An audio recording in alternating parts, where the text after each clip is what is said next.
If your pen is being stolen, it is cool. Change it to something else. Watch the video till the end to see how to change it. If you lose your pen, it is cool. Do something else so your pen will never be lost.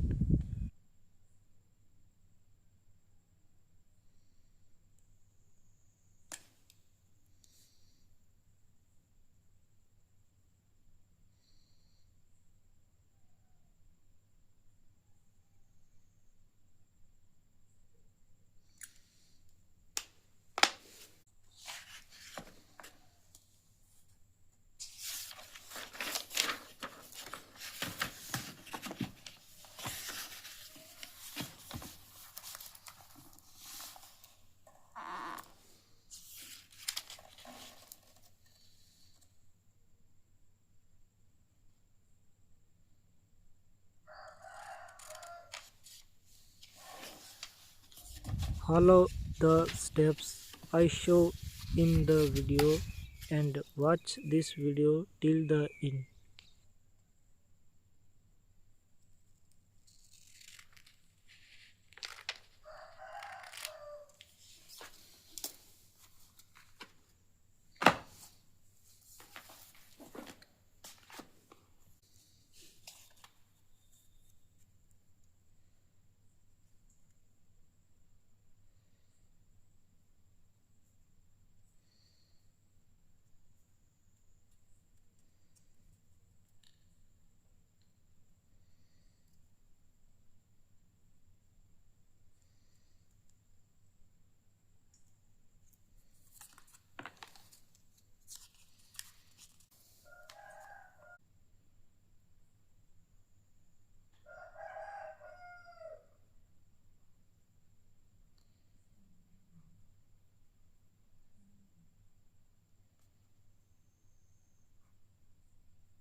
Let me know how you like this video by commenting. If you like the video, please subscribe and see you in the next new video. My God bless and protect you.